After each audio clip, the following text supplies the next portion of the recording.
ನೀವು ನಿಜವಾಗ್ಲೂ ಕನ್ನಡದವರಾಗಿದ್ದರೆ ಈ ಪ್ರಶ್ನೆಗೆ ಉತ್ತರ ನಿಮಗೆ ಗೊತ್ತಿರಲೇಬೇಕು. ನಮಸ್ಕಾರ ಸ್ನೇಹಿತರೆ.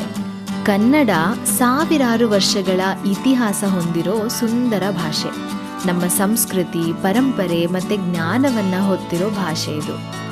ಈ ಕನ್ನಡದ ಸೌಂದರ್ಯವನ್ನು ತೋರಿಸೋದ್ರಲ್ಲಿ ಕನ್ನಡ ಗಾದೆಗಳು ತುಂಬ ವಿಶೇಷವಾಗಿದೆ. ಅದಕ್ಕಾಗಿ ನಾವು ಹೊಸ ಸೀರೀಸ್ ಒಂದನ್ನು ಪ್ರಾರಂಭ ಮಾಡ್ತಿದ್ದೀವಿ. ಅದರ ಹೆಸರು ಕನ್ನಡ ಗಾದೆ ಗೊತ್ತಾ ಅಂತ. ಈ ಸೀರೀಸಲ್ಲಿ ನಾನು ಒಂದು ಕನ್ನಡ ಗಾದೆಯನ್ನು ಹೇಳ್ತೀನಿ. ಅದರ ಅರ್ಥವನ್ನು ನೀವು ಕಮೆಂಟಲ್ಲಿ ತಿಳಿಸ್ಬೇಕು. ಸರಿಯಾದ ಅರ್ಥವನ್ನು ನಾವು ಮುಂದಿನ ವಿಡಿಯೋದಲ್ಲಿ ನಿಮಗೆ ತಿಳಿಸ್ತೀವಿ. ಹಾಗಾದರೆ ಇವತ್ತಿನ ಗಾದೆ ಯಾವುದು ಅಂತ ಕೇಳೋಣ. ಹುಲಿ ಬಂದರೆ ಹುಲಿ, ನರಿ ಬಂದರೆ ನರಿ. ಈ ಗಾದೆ ಅರ್ಥ ಏನು? ನಿಮ್ಮ ಉತ್ತರವನ್ನು ಕಮೆಂಟ್ ಬಾಕ್ಸ್ ಮೂಲಕ ನಮಗೆ ತಿಳಿಸಿ. ಇನ್ನಷ್ಟು ಕನ್ನಡ ಗಾದೆಗಳಿಗೆ ನಮ್ಮ ಪೇಜನ್ನು ಫಾಲೋ ಮಾಡಿ. ಧನ್ಯವಾದಗಳು.